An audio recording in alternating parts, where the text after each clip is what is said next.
Acid बढ़ने की वजह से धर्म होता है।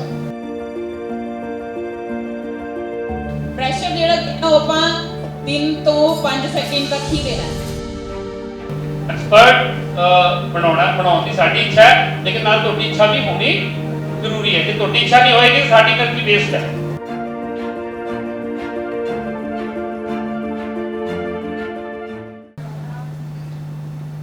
मेरा नाम शशि कुमार है। मैं जैसा बताया इन्होंने यूपी का रहने वाला हूँ और पिछले 18 साल से पंजाब में सेवा कर रहा हूँ लोगों की। तो अपने भुल्लर साहब से मेरी काफ़ी देर से बात चल रही थी और आज यहाँ आके पता लगा ये तो बहुत बड़ी इमारत खड़ी कर रहे हैं। मुझे भी सौभाग्य मिला है इसमें अपनी एक ईंट लगाने का। मैं आपको न्यूरोथेरेपी एक नई कोई 40 साल से चिकित्सा जगत में काम कर रही है। नेट पे अगर किसी ने देखा होगा यूट्यूब पे या फेसबुक पे न्यूरोथेरेपी पेज बहुत सारे बने हुए हैं। इसमें हम कोई दवाई नहीं देते, ना किसी इंस्ट्रूमेंट का यूज करते हैं। किसी को फीवर हो जाए, आपके पास मेडिसिन ना हो, मान लो रात का टाइम है, आपका बच्चा है या किसी को फीवर हो जाए, मेडिसिन नहीं है, आप उस वक्त क्या करते हैं? फटाफट मेडिकल वाले के पास जाते हैं या हॉस्पिटल जाते हैं। न्यूरोथेरेपी सिर्फ 5 मिनट का एक पॉइंट होता है, 6 सेकंड प्रेशर देना होता है और 15 मिनट के अंदर बुखार उतर जाता है। बुखार ज़्यादा हो तो आधे घंटे बाद दोबारा रिपीट किया जाता है, अदरवाइज एक बार में ही ट्रीटमेंट पूरा होते होते बुखार उतर जाता है। ये एक छोटा सा मैंने आपको एग्जाम्पल बताया इसका। न्यूरोथेरेपी कैसे काम करती है और बीमारियां न्यूरोथेरेपी की देखने में कैसे आती हैं, ये मैं आपको बताऊंगा आज। तो पहले मैं भुल्लर साहब का धन्यवाद करना चाहूँगा जिन्होंने मुझे मौका दिया यहाँ बोलने का।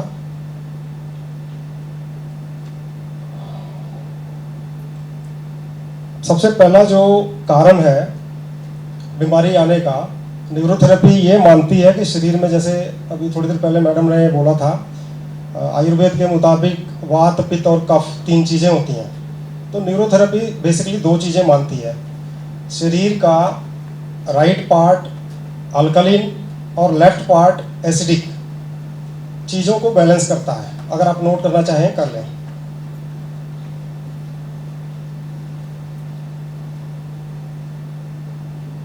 राइट पार्ट बॉडी का हाफ राइट पार्ट अल्कलीन और हाफ लेफ्ट साइड एसिडिक चीज़ों को फिल्टर करता है या उनके बेस पे काम करता है।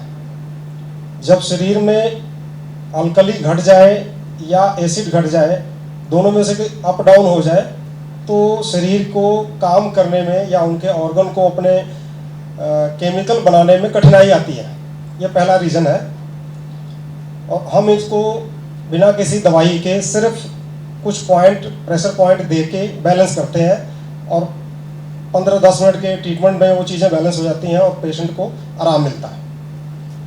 एक ये रीज़न है। दूसरा रीज़न है इनके इम्बैलेंस होने की वजह से, जिसको हम धर्म कहते हैं पंजाबी में, अलग अलग स्टेटों में अलग अलग नाम दिया हुआ है।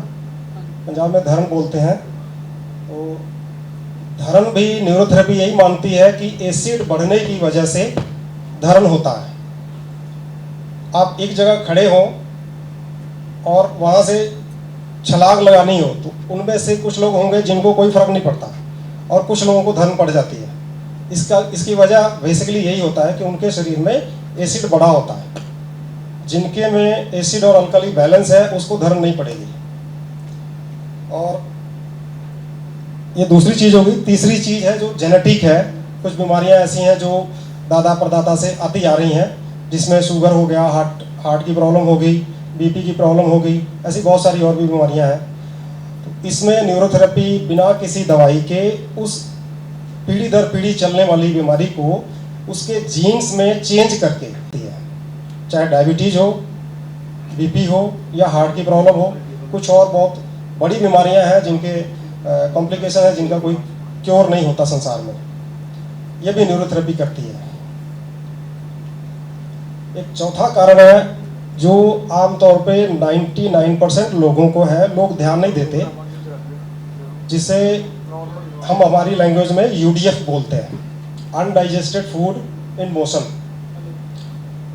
जब भी आप लैट्रिन जाएं, स्टूल पास करें, तो आप उसको एक बार देखें। अगर उसमें कुछ भी अनपचा आता हो, सब्जी का छिलका हो, टमाटर के बीज, भिंडी के बीज या मिर्ची का बीज, अगर ये चीज़ें उसमें दिख रही हैं, तो बॉडी को जो मेन एमिनो एसिड चाहिए होते हैं, एमिनो एसिड्स यानी हैवी प्रोटीन, पचने के बाद वो एमिनो एसिड में कन्वर्ट होते हैं। तो न्यूरोथेरेपी ये मानती है कि जिन लोगों के ये यूडीएफ आ रहा है स्टूल के अंदर, उनके अंदर एमिनो एसिड्स की कमी आएगी, और एमिनो एसिड की कमी आने की वजह से अलग अलग एमिनो एसिड से रिलेटेड ऑर्गन ठीक से काम नहीं कर पाएंगे, उनको उनका रॉ मटेरियल नहीं मिलेगा, और उसकी वजह से आगे प्रॉब्लम क्रिएट होगी, जिसमें एक थायराइड की बीमारी है जो आमतौर पे लेडीज़ में ज़्यादा है, पर पुरुषों में भी आजकल आम ही हो गया। उसके लिए थायरोसिन, जो बाजार से थायरोक्सिन या अल्ट्रोक्सिन के नाम से दवाइयाँ दी जाती हैं, वो आर्टिफिशियल है, उनका बहुत बड़ा साइड इफेक्ट है। शायद डॉक्टर साहब ने कभी चर्चा की भी होगी आप लोगों से। तो उसका जो बेसिक केमिकल है वो एक एमिनो एसिड है, उसको बोलते हैं टायरोसिन एमिनो एसिड। अगर किसी पेशेंट को, किसी भी व्यक्ति को यूडीएफ आ रहा है, तो उसके अंदर टायरोसिन एमिनो एसिड की कमी आएगी, चाहे जल्दी आ जाए या आ चुकी होगी या आगे जाके आएगी। तो उसको आप कैसे ठीक करेंगे, उसके लिए कोई दवाई नहीं होती, उसके लिए कुछ एक्सरसाइजेज होती हैं, अगर आप रेगुलर करते हो तो शायद वो बन जाए, लेकिन जिसके ज़्यादा है वो एक्सरसाइज भी काम नहीं करते, ऐसा न्यूरोथेरेपी का मानना है। तो हम बॉडी में पेट के अंदर जो अपनी जठर अग्नि है उसको बढ़ाने का काम करते हैं, ऐसे ही प्रेशर पॉइंट के द्वारा ये न्यूरोथेरेपी करती है। पांचवी चीज़ है नेगेटिव फीडबैक मैकेनिज्म। जो मेडिकल टर्म से संबंधित लोग हैं वो इस चीज़ को समझते होंगे।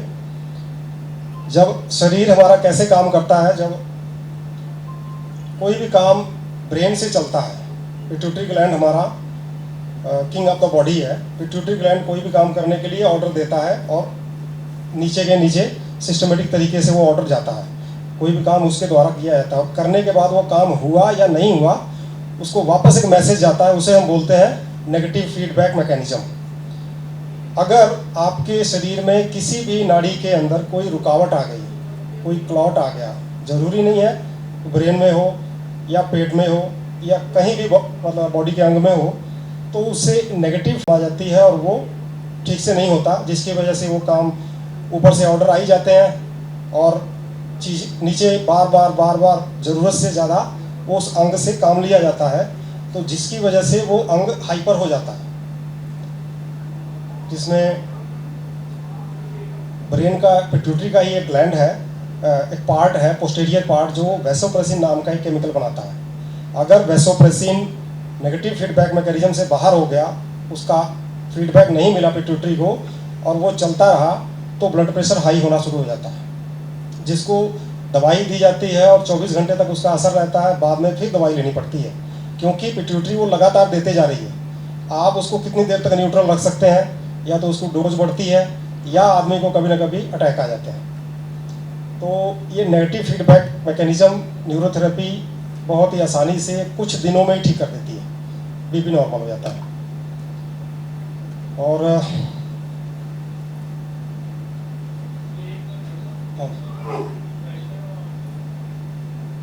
एक्यूप्रेशर भी ऐसे ही काम करती है, जिसमें वो कुछ इंस्ट्रूमेंट यूज करते हैं, हाथ के और पैरों की पॉइंट प्रेशर होते हैं उनके, उसमें और इसमें फ़र्क ये है कि वो इंस्ट्रूमेंट यूज करते हैं, हम किसी इंस्ट्रूमेंट का यूज़ नहीं करते, वो सिर्फ पॉइंट उनके हाथ और पैर में होते हैं। और न्यूरोथेरेपी कान के पीछे से शुरू होकर पैर की उंगलियों तक जाती है। तकरीबन 185-190 तक के पॉइंट हैं, जो अलग अलग फार्मूला बनाया जाता है इनके द्वारा।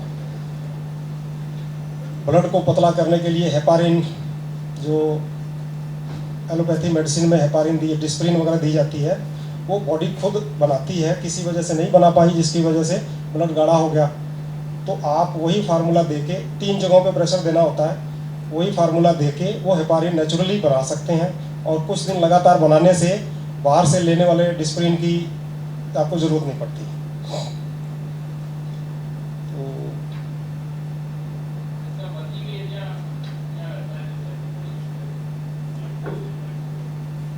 Working area all over body ही है, अलग अलग जगह अल्कली। तो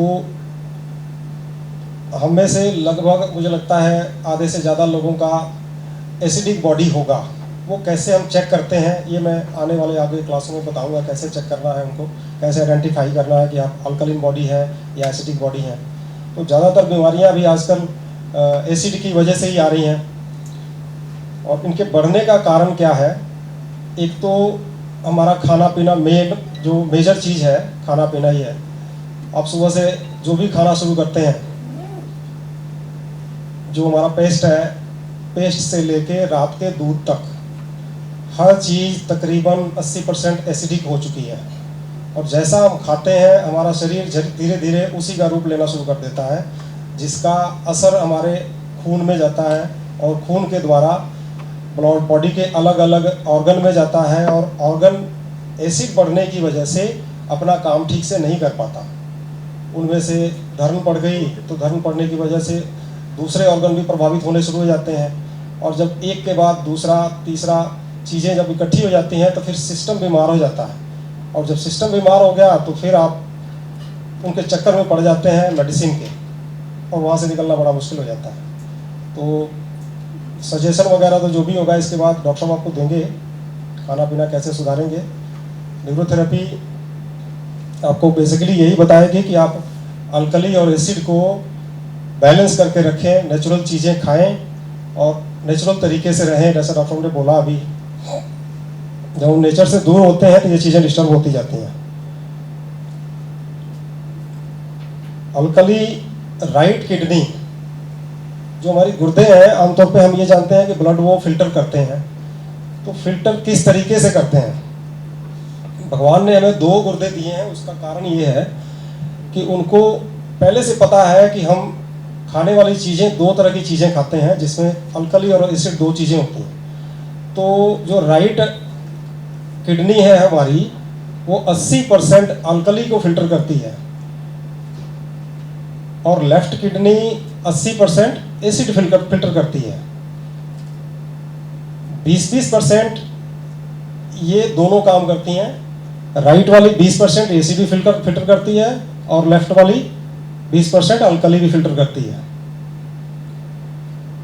जब भी आपका खाना बहुत ज़्यादा एसिडिक हो जाए तो एसिड बढ़ जाएगा, बहुत ज़्यादा अल्कलीन हो जाए तो अल्कली बढ़ जाएगी। अल्कलीन बढ़ने से ब्लड अपने ऑर्गन में कड़ापन आ जाता है, स्टीफनेस आ जाती है। जिन लोगों के राइट साइड में दर्दें आती हैं, सर्वाइकल की हो, बैक पेन हो या लीवर में कोई प्रॉब्लम आ रही है, तो ये अल्कलीन बढ़ने की वजह से होता है। ज़्यादातर मामलों में ऐसा होता है। और किसी को लेफ़्ट साइड हो रही है, चाहे वो टांगों में दर्द हो, घुटने में दर्द हो, या सर्वाइकल स्पॉन्डिलाइटिस में आपकी लेफ़्ट वाली बाजू सुन्न हो रही है, दुख रही है, तो उसका कारण एसिड हो सकता है।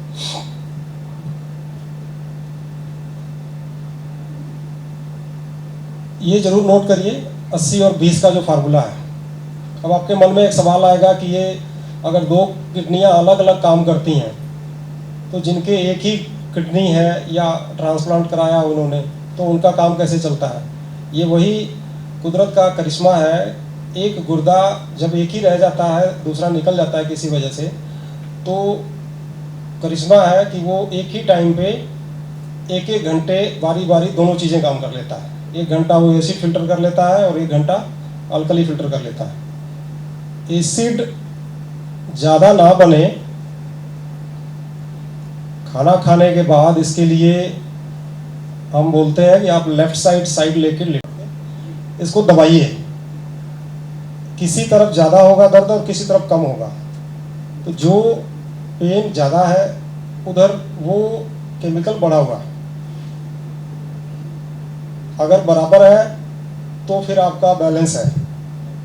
दर्द बराबर हो तो वो बैलेंस है। हाँ फिर बराबर होगा, फिर बराबर होगा। किसके नहीं हुआ दर्द, किनको नहीं हुआ? आप आ जाओ मेरे पास। हाँ हाँ बिल्कुल, ये ज्वाइंट जो फर्स्ट जोड़ है ये वाला। आप कोई भी आ जाओ मेरे पास, मैं चेक करके बताता हूँ आपको। आ जाओ सर, आ जाओ आप।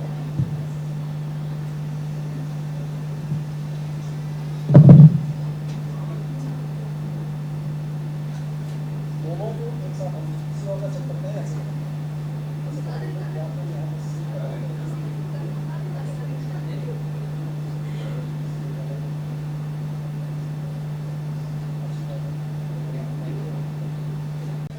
फोर्थ फिंगर एक दूसरे दी हाँ, रिंग फिंगर ओ मंगनी वाली। हाँ जी, नहीं रिंग नहीं, मंगनी जल्दी याद आ जाती है ਉਹਦੇ ਜਿਨ੍ਹਾਂ ਦੀ ਹੋ ਗਈ ਉਹਨਾਂ ਨੂੰ ਵੀ ਯਾਦ ਆ ਜਾਣੀ, ਜਿਨ੍ਹਾਂ ਦੀ ਹੋਣ ਵਾਲੀ ਉਹਨਾਂ ਨੂੰ ਵੀ ਯਾਦ आ जानी। ठीक है, ये रिंगर पकड़नी है और चीची वाली साइड तो नाल घुमाना है। डॉक्टर साहब चीची वाली साइड तो ਇਹਨੂੰ ਦਵਾਇਓ, ਇਹਨੂੰ ਮੇਰੇ ਵਾਲੀ ਨੂੰ ਦਵਾਇਓ, ਇਹਨੂੰ ਦਵਾਇਓ। ਆ ਦੇਖ ਰਹੇ ਹੋ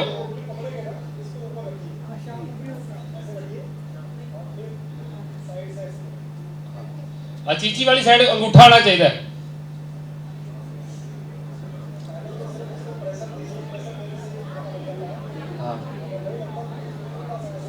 ਪ੍ਰੈਸ਼ਰ ਦੇ ਕੇ ਫਿਰ ਇਹਨੂੰ ਮਸਲ ਲਓ, ਥੋੜਾ ਜਿਹਾ ਮਸਲੋਗੇ ਤਾਂ ਸਾਹਮਣੇ ਵਾਲੇ ਦੇ ਫੇਸ ਇੰਪ੍ਰੈਸ਼ਨ ਤੋਂ ਪਤਾ ਲੱਗ ਜਾਣਾ ਤੁਹਾਨੂੰ।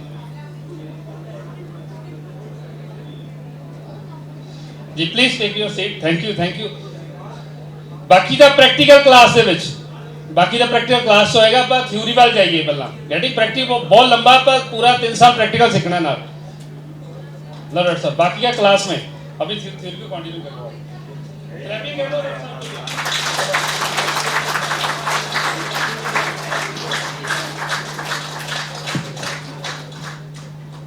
कौन सा तरीका है? लंबी सांस लीजिए और 10 बार सांस नाक से भर के ऐसे।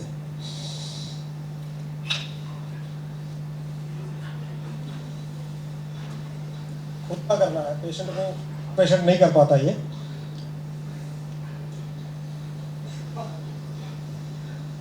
सांस नहीं, अगर एसिड बढ़ा हुआ है तो सांस भर के जब मुंह खोल के आप गर्म हवा छोड़ेंगे तो एसिड, और अगर मुंह बंद करके तो अल्कली। सिर्फ मुंह बंद करने से वो बदल जाता। मुंह बंद करने पे आप हाथ सामने रख के उसको फूंकिए तो ठंडी हवा आती है, और जब खोल के ऐसे करते हैं गर्म हवा आती है। तो एसिड और अल्कली दोनों यहाँ से बदल जाते हैं। 10 बार करके वापस चेक करिए। अगर बैलेंस हो गया तो दोबारा नहीं करना, और अगर नहीं हुआ तो एक बार फिर करिए। सिंपल। और ये बढ़े ही ना, इसके लिए खाना पीना सुधारना पड़ेगा, पानी बैलेंस कर।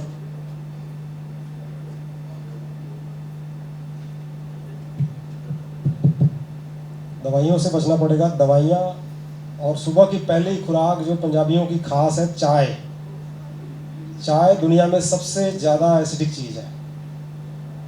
मेरे पास पेशेंट आते हैं, मैं उनको बोलता हूँ चाय छोड़ो, कहते हैं चाय छोड़ के और बताइए क्या छोड़ना है, चाय नहीं छोड़नी। तो एसिड बढ़ने का बड़ा रीज़न तो चाय ही है। कुछ लोग तो ऐसे भी हैं, खाना खाने के बाद फिर से चाय लेते हैं, वो और ज़्यादा डेंजरस है। वो साइंटिस्ट है, वो कहते हैं चाय खाने को जल्दी पचा देती है। पता नहीं कौन सी दुनिया में पढ़ाई की उन्होंने। खाना खाने के बाद चाय पीते हैं, वो तो मेडिकल साइंस भी इस बात को मानता है कि खाना खाने के 40-45 मिनट तक आप चाय और कोल्ड ड्रिंक अगर पीते हैं तो वो जहर बनता है, फर्मेंटेट होता है, पचता नहीं है, वो गलता है, सड़ता है। पंजाब में ये बहुत गलत रिवाज है। पंजाब के लोग लस्सी और दूध के दीवाने होते थे, अभी सब बदल गया है।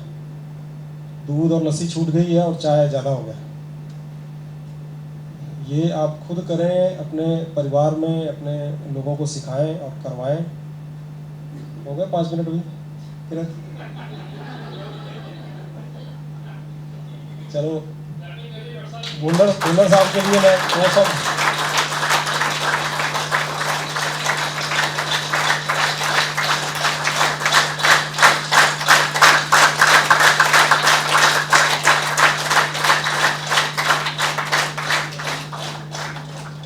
दो शब्द मैं बुल्लर साहब को कहना चाहूँगा।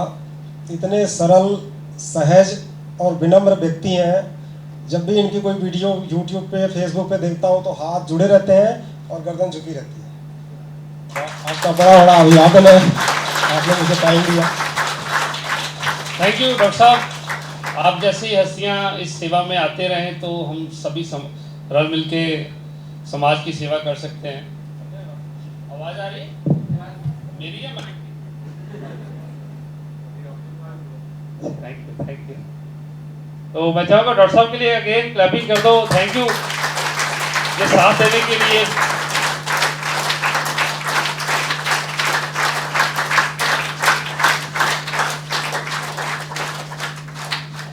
मिशन को आगे लेके जाने के लिए डॉक्टर साहब जैसे और अच्छे अच्छे एक्सपर्ट्स की जरूरत है। मैं भी हिंदी हो गया यार, चलेगा नहीं चलेगा? पंजाबी ओके। हाँ बहुत जरूरत है, बड़ी दूर तक लेके जाना है आपका। जितना ज़्यादा होवांगे साड़ी स्ट्रेंथ अच्छी होएगी, वैल्यू हाई होएगी। यस ये हाई होएगी, सज्जा तो ऊपर लेके आओ, सज्जा तो ऊपर लेके वैल्यू हाई होएगी। क्या होएगी? वैल्यू हाई होएगी। दो चीज़ां थैंक यू दो चीज़ां ने पूरे विश्व ਦੇ ਵਿੱਚ ਜਿਹੜਾ ਮੁੱਲ ਪਾਇਆ ਜਾਂਦਾ ਨਾ ਕਿਸੇ ਵੀ ਇਨਸਾਨ ਦਾ, ਉਹ ਵੈਲਿਊ ਦੇ ਬੇਸ ਤੇ ਹੈ। ਕਿਹਦੇ ਬੇਸ ਤੇ ਹੈ? ਵੈਲਿਊ ਦੇ ਬੇਸ ਤੇ ਹੈ। ਜੋ ਇਨਸਾਨ ਆਪਣੀ ਗਰਦਨ ਨੀਚੇ ਵਾਲੇ ਹਿੱਸੇ ਨੂੰ ਐਕਟਿਵ ਰੱਖਦਾ ਹੈ ਉਹਦੀ ਵੈਲਿਊ ਅਲੱਗ ਹੈ। ਜੋ ਇਨਸਾਨ ਆਪਣੇ ਗਰਦਨ ਦੇ ਇਸ ਵਾਲੇ ਪੋਰਸ਼ਨ ਤੇ એનર્ਜੀ ਲਗਾ ਕੇ ਰੱਖਦਾ ਉਹਦੀ ਵੈਲਿਊ ਅਲੱਗ ਹੈ। ਤੁਸੀਂ ਮਾਰਕੀਟ ਦੇ ਵਿੱਚ ਗਰਦਨ ਤੋਂ ਨੀਚੇ ਵਾਲੇ ਹਿੱਸੇ ਨੂੰ ਲੈ ਜਾਓ ਤੇ ਇਹਦਾ ਮੁੱਲ ਆਈ ਥਿੰਕ 400 500 ਰੁਪਿਆ 800 ਰੁਪਿਆ 1000 ਰੁਪਿਆ ਦਿਹਾੜੀ ਤੋਂ ਵੱਧ ਪੈਣ ਵਾਲਾ ਨਹੀਂ ਹੈ। लेकिन जो तुसी अपना ब्रेन वैल्यूएबल करके ले जाओ तो हो सकता तुसी पर सेकंड दा ਲੱਖਾਂ ਤੇ ਕਰੋੜਾਂ ਰੁਪਏ ਕਮਾ ਸਕੋ। यस ਤਾਂ ਵੈਲਿਊ ਨੂੰ ਮੁੱਲ ਪੈਂਦਾ ਸਾਰੇ ਦਾ ਸਾਰਾ। ਪਰ ਬ੍ਰੇਨ ਦੀ ਵੈਲਿਊ ਐਜੂਕੇਸ਼ਨ ਔਰ ਵਿਗਿਆਨ ਨਾਲ ਜੁੜ ਕੇ ਵਧਣੀ ਹੈਗੀ ਹੈ। ਯੈਸ ਔਰ नो?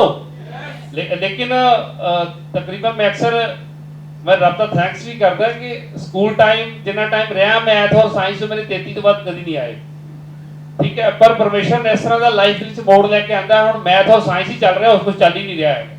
चारे पासे जिन्नी भी है साइंस के अंदर ही घुस गए हैं, डूंगी समुद्र की डूंघाई तक पहुंचने की कोशिश कर रहे हैं। तो ਅਸੀਂ ਚਾਹੁੰਦੇ ਹੈਗੇ ਕਿ ਸਾਡੇ ਹਰ ਘਰ ਦੇ ਅੰਦਰ ਇਹ ਵੈਲਿਊ ਵਧੇ। ਖਾਸ ਕਰ ਪੰਜਾਬ ਨੂੰ ਅਸੀਂ ਡੈਡੀਕੇਟਡ ਹੈਗੇ 100%। ਪੰਜਾਬ ਦੇ ਵਿੱਚ ਜਿਵੇਂ ਡਾਕਟਰ ਸਾਹਿਬ ਨੇ ਕਿਹਾ ਵੀ ਪੰਜਾਬ ਲੱਸੀ ਤੋਂ ਪ੍ਰਮੋਟ ਸੀ, ਫੇਮਸ ਸੀ, ਪੰਜਾਬ ਦੁੱਧ ਤੋਂ ਫੇਮਸ ਸੀ, ਫਿਰ ਪੰਜਾਬ ਚੂਹ ਤੋਂ ਫੇਮਸ ਹੋਇਆ, ਫਿਰ ਪੰਜਾਬ ਚਾਹ ਤੋਂ ਫੇਮਸ ਹੋਇਆ। ਹਲੋ ਜੈਸਾ ਲੋ बट हमने चारे चीज़ां पिछे रह गई ने। साडी कोशिश है, मेरा अपना ड्रीम है कि जिन्ना टाइम परमेश्वर ने शरीर च जान दी है, श्वास दिते ने, और इस धरती को छड्डण तो पहला विश्व च एक गूंज सुनना चाहुंदे आ कि पंजाब दुनिया के सब तो ज़्यादा हैल्थ दे विच इंटैलीजेंस नूं लैके जिहड़ा कि प्रमोट हो, नैचुरल हैल्थ साइंस नूं लैके प्रमोट हो। पंजाब तो शुरू होया, रिप्रेजेंट करांगे पंजाब नूं भी, अपने देश नूं भी, पूरे विश्व दे विच रल के। Hello yes no, are you ready? Represent दा मतलब हुंदा है कि ਅਸੀਂ फ्रंट ਤੇ ਲੋਕਾਂ ਨੂੰ ਦੱਸਾਂਗੇ ਕਿ ਸਾਡੇ ਦੇਸ਼ ਦੇ ਵਿੱਚ ਕੀ ਅੱਛਾ ਹੈ। ਔਰ ਮੈਂ ਤੁਹਾਨੂੰ ਚੀਜ਼ ਦੱਸਿਆ, ਹੈਲਥ ਨੂੰ ਲੈ ਕੇ ਜਿੰਨੇ ਅਮੀਰ ਆਪਾਂ ਅਜੇ ਅਮਰੀਕਾ ਉਹਦਾ 1% ਹਿੱਸਾ ਵੀ ਨਹੀਂ ਹੈ। ਜਿੰਨਾ ਮਰਜ਼ੀ ਰਿਸਰਚ ਕਰ ਲਓ, ਜਿੰਨੇ ਅਮੀਰ ਆਪਾਂ ਹੈਲਥ ਨੂੰ ਲੈ ਕੇ, ਕਮੀ ਇੱਕੋ ਹੀ ਹੈ ਕਿ ਉਹਨੂੰ ਪੇਸ਼ ਕਰਨ ਵਾਲੇ ਲੋਕਾਂ ਦੀ कमी है। ਉਹਨੂੰ ਪੇਸ਼ ਕਰਨ ਵਾਲੇ ਲੋਕਾਂ ਦੀ ਕਮੀ ਹੈ। ਤੇ ਸਾਰੀ ਗੱਲ ਪ੍ਰੈਜੈਂਟੇਸ਼ਨ ਦੀ ਹੈ, ਪੇਸ਼ ਕਰਨ ਦੀ ਹੈ। ਬੰਦੇ ਨੇ ਆਪਣਾ ਕੈਮੀਕਲ ਵੀ ਪੇਸ਼ ਕਰ ਲਿਆ, ਉਹ ਸਾਡੇ ਘਰਾਂ ਦੇ ਪੇਸ਼, ਸਾਡੇ ਤੋਂ ਅੰਮ੍ਰਿਤ ਵੀ ਪੇਸ਼ ਨਹੀਂ ਕੀਤਾ ਗਿਆ। ਠੀਕ ਤਾਂ ਉਹੀ ਇਹ ਤੁਸੀਂ ਸਾਰੇ ਰਿਪਰੈਜ਼ੈਂਟੇਟਿਵ ਬਣੋਗੇ ਗਲੋਬਲ ਵਰਲਡ ਵਾਈਡ ਜਦੋਂ ਤੁਸੀਂ ਆਪਣੇ ਲੈਵਲ ਤੇ ਪ੍ਰੈਜੈਂਟੇਸ਼ਨ ਦਿਓਗੇ। ਅੱਜ ਜਿਵੇਂ ਡਾਕਟਰ ਸਾਹਿਬ ਬੋਲੇ ਨੇ, ਅੱਗੇ ਤੁਹਾਡੀ ਵੀ ਵਾਰੀ ਹੈ, ਤੁਸੀਂ ਇਸੇ ਤਰ੍ਹਾਂ ਸਟੇਜਾਂ ਤੇ ਬੋਲਣਾ, ਰਿਪਰੈਜ਼ੈਂਟ ਕਰਨਾ ਹੈ। ਤੁਸੀਂ ਆਪਣੇ ਚੰਗੀ ਸਟੇਜਾਂ ਤੇ ਬੋਲੋਗੇ ਤਾਂ ਉਹਦੇ ਵਾਸਤੇ ਇਸ ਕੋਰਸ ਨਾਲ ਤੁਹਾਨੂੰ ਜੋੜਿਆ ਗਿਆ ਹੈਗਾ, ਤਾਂ ਜੋ ਸਾਡੇ ਪੰਜਾਬ ਜਿੱਥੇ ਅੱਜ ਬੋਲਿਆ ਜਾਂਦਾ ਹੈ ਜੀ ਇੱਟ ਚੁੱਕੋ ਹਰ ਘਰ ਦਾ ਬੱਚਾ ਕਲਾਕਾਰ ਨਿਕਲਦਾ ਹੈ, ਬੋਲਿਆ ਜਾਂਦਾ ਜੀ ਇੱਟ ਚੁੱਕੋ ਹਰ ਘਰ ਦਾ ਬੱਚਾ ਆਈਲੈਟਸ ਕਰ ਰਿਹਾ ਹੈਗਾ। ਅਸੀਂ ਚਾਹੁੰਦੇ ਹੈਗੇ ਕਿ ਅਸੀਂ ਵਿਸ਼ਵ ਨੂੰ ਇੱਕ ਮੈਸੇਜ ਆਪਣੇ ਹੱਕ ਤੋਂ ਇੱਕ ਦੇ ਸਕੀਏ। ਨਹੀਂ ਜੀ ਇਹ ਤੁਹਾਡੀ ਗਲਤ ਫਹਿਮੀ ਹੈ ਕਿ ਹਰ ਬੱਚਾ ਕਲਾਕਾਰ ਹੈ, ਇੱਥੇ ਹਰ ਬੱਚਾ ਡਾਕਟਰ ਵੀ ਹੈ। ਤਾਂ ਇਸ ਲੈਵਲ ਤੇ ਅਸੀਂ ਆਪਣੀ ਨੌਲੇਜ ਨੂੰ ਲੈ ਕੇ ਜਾਈਏ। ਸੋ ਮੈਂ ਜ਼ਿਆਦਾ ਸਮਾਂ ਨਹੀਂ ਲੈਂਦਾ। ਨੈਕਸਟ ਜਿਹੜੇ ਲੈਕਚਰਰ ਨੇ ਮੈਮ, ਉਹਨਾਂ ਨੂੰ ਆਪਾਂ ਬੁਲਾਵਾਂਗੇ ਔਰ ਲੈਕਚਰ ਨੂੰ ਅੱਗੇ ਮੂਵ ਕਰਾਂਗੇ, ਕਲਾਸ ਨੂੰ ਅੱਗੇ ਲੈ ਕੇ ਜਾਵਾਂਗੇ। ਉਸ ਤੋਂ ਬਾਅਦ ਆਪਾਂ ਤਾਂ ਗੱਲਾਂ ਬਾਤਾਂ ਕਰਦੇ ਰਹਾਂਗੇ। ਹਾਂਜੀ ਮਨਜੀਤ ਜੀ ਰੈਡੀ? ਓਕੇ, ਥੋੜੀ ਜ਼ੋਰਦਾਰ ਕਲੈਪਿੰਗ ਦੇ ਵਿੱਚ ਮਿਸਿਸ ਸਤਿੰਦਰਪਾਲ ਕੌਰ ਖਾਲਸਾ ਜੀ, ਵੈਲਕਮ ਔਨ ਦਾ ਸਟੇਜ। ਜਿਹੜੇ ਕਿ ਬੜੇ ਟਾਈਮ ਤੋਂ ਇਹ ਸੇਵਾ ਨਿਭਾ ਰਹੇ ਨੇ, ਅੱਜ ਫਿਰ ਉਹ ਨੈਚੁਰਲ ਸਾਇੰਸ ਦੇ ਉੱਤੇ ਇੱਕ ਆਪਣਾ ਲੈਕਚਰ ਤੁਹਾਡੇ ਨਾਲ ਸ਼ੇਅਰ ਕਰਨਗੇ। ਡਾਇਰੀ ਪੈਨ ਜ਼ਰੂਰ ਚਲਾਇਆ ਕਰੋ। ਕਈ ਵਾਰੀ ਆਪਾਂ ਸੁਣਨ ਲੱਗ ਪੈਂਦੇ ਆ ਤਾਂ ਸੁਣਦੇ ਸੁਣਦੇ ਆਨੰਦ ਆਉਣ ਲੱਗ ਪੈਂਦਾ, ਡਾਇਰੀ ਪੈਨ ਰੁਕ ਜਾਂਦੀ ਹੈ। ਉਹ ਨਾ ਰੁਕਣ ਦਿਆ ਕਰੋ, ਚੱਲਦੀ ਰਹੇ ਡਾਇਰੀ ਪੈਨ। ਸਿਲੇਬਸ ਬਣੇਗਾ, ਅਸਾਈਨਮੈਂਟ ਬਣਨਗੀਆਂ। ਅੱਜ ਤੁਹਾਡੇ ਚ ਬਹੁਤ ਸਾਰੇ ਲੋਕ ਅਸਾਈਨਮੈਂਟ ਬਣਾ ਕੇ ਲੈ ਕੇ ਆਏ ਨੇ। ਹਾਂ, ਪਹਿਲਾਂ ਵੈਲਕਮ ਕਰ ਦਈਏ। ਵੈਲਕਮ ਮੈਮ, ਪਲੀਜ਼ ਜੋਰਦਾਰ ਕਲੈਪਿੰਗ ਕਰ ਦਿਓ ਖਾਲਸਾ ਜੀ ਦਾ।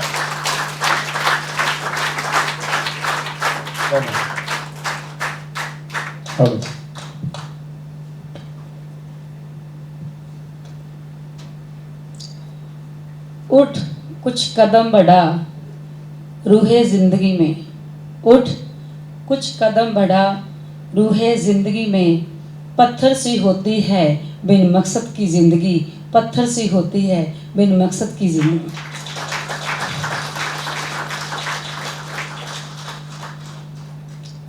एक्चुअली पहला तो सारिਆਂ ਨੂੰ गुरु जी फतेह प्रवान करना जी। वाहिगुरु जी का खालसा, वाहिगुरु जी की फतेह। ध्यान थोड़ा डाइवर्ट हो गया क्योंकि जो इत्थे इन्ने महान लोग आते आ तां एक पल ये सुनना बारे सोचण लग जाते हैं। ये शेयर मैं लिखिया सी कॉलेज टाइम, जो मैं शशि जी बारे सुनिया कि उन्होंने अपने पिंड दे विच लाइट लियाउण लई मेहनत की आ, लड़ाई लड़ी आ, तो मेरे एकदम दिमाग च शेयर आ गया। मेरे ख्याल 15 साल पहला लिखा सी। सो ये डेडिकेट सी उन्होंने। और जिमें कि तुसीं जानते टाइम ऑलरेडी बहुत हो चुकिया गा। अज जो मैं टॉपिक चूज़ किया गा, जिवें डॉक्टर साहब कह के हटे ने कि साइंस मैथ विच मैं वीक सी, मैं भी बहुत वीक सी। मैं मैथ चों बहुत औखे ही पास होंदी सी, कई बार फेल भी हो जाती सी। कोई झूठ नहीं, सच आ। पर जिमें मैं कल जो लैक्चर तैयार कर रही सी और मैनूं बड़ी खुशी भी हो रही सी, हैरानी भी हो रही सी कि जिन्होंने साइंस ही नहीं आती सी चंगी तरह या इंटरस्ट ही नहीं सी, ते अज इन्ना टैक्नीकल टॉपिक जिहड़ा मैं चूज़ किया गा। हालांकि अज मैं सिर्फ बेसिक गल्लां ही करूँगी क्योंकि ओवरडोज कोई भी होवे प्रॉब्लम क्रिएट करती है। जे तुसीं ओवरडोज लोगे साइड इफेक्ट है ना कोई थोनों रिएक्ट करना उन्हें बॉडी ते। सो इस तरह ही जिहड़ा मैं अज जिस टॉपिक के उपर तुहाडे नाल गल करूँगी, कोशिश करियो समझण दी, सिंपल तरीके नाल समझाउण दी कोशिश करूँगी।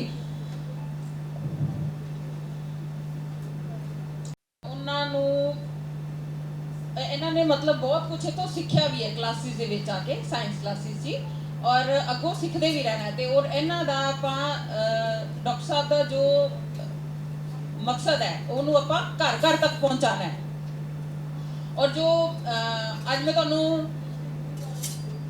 रिटर्न कुछ भी नहीं करवाना, प्रैक्टिकल ही होएगा, ठीक है। जो अपनियां पिछलियां सारियां क्लासिस दे विच एक्यूप्रेशर बारे तुहानूं पढ़ाया सी, अज आपां उहदा सिर्फ रिवीजन करनी है, प्रैक्टिस करनी है, ठीक है।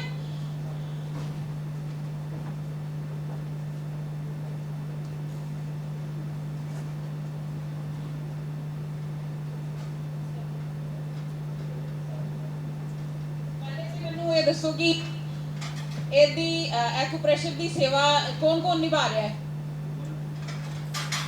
रिजल्ट मिल रहे अच्छे? Very good. और अज मैं तुहानूं रिवीजन ही करवानी है। मेन जिहड़े इन्हां दे पॉइंट्स ने, जिन्हां नूं नहीं पता वो पिक्चर ले लैण। स्पाइनल कोड ते आ जांदे ने 12 पॉइंट, और 1 तो 7 अपनी खोपड़ी दे थल्ले वाला हिस्सा जिहड़ा ए वाला पॉइंट आ जाता है। अंगूठे दे फ्रंट ते और साइडां ते प्रेशर देने नाल भी सर्वाइकल ठीक होंदी है। और 2 पॉइंट्स है वाले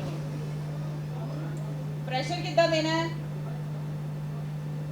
ਆ ਜਿਸ ਤਰ੍ਹਾਂ ਦੋਨੋਂ ਹੱਥਾਂ ਨਾਲ ਦਿੱਤਾ ਹੋਇਆ ਹੈ ਔਰ ਲਟਾ ਕੇ ਜਾਂ ਬੈਠ ਕੇ ਔਰ ਇਹਨਾਂ ਦਾ ਪ੍ਰੈਕਟੀਕਲ ਮੈਂ ਤੁਹਾਨੂੰ ਇੱਕ ਵਾਰੀ ਦਿਖਾ ਦਾਂਗੀ ਇੱਥੇ ਭਜਨ ਤੁਸੀਂ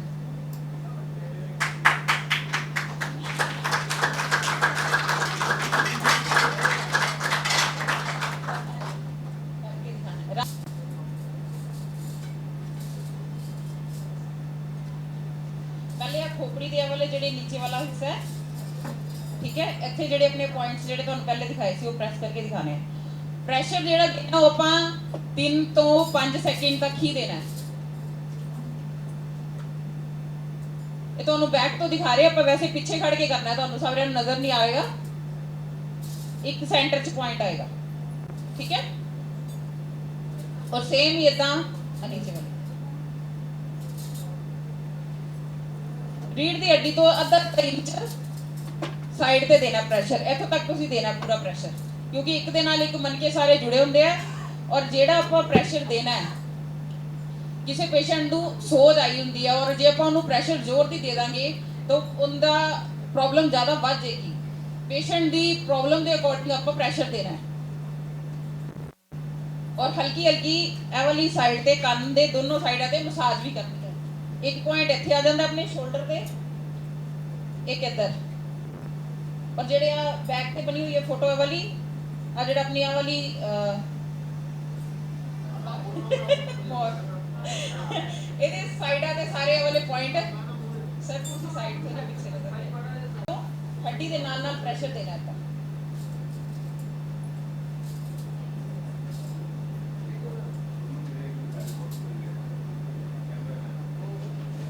ਸਮਝ ਲੱਗ ਰਹੀ ਸਾਰਿਆਂ ਨੂੰ नेक्स्ट है गोडियां दे पॉइंट अपनी जिन्नू चपनी बोलते हैं ढक्कन जेड़े गोडियां दे ठीक है खोल लेनी ढक्कन किसी ने और चपनी दे साइडा ते दो ऊपर और दो नीचे दोनों गोडियां दे पॉइंट्स हुंदे ने ठीक है इन्हां नू पहले प्रेशर नाल ऊपर वाली साइड ते इदा प्रेशर देना साइड पे ऐसा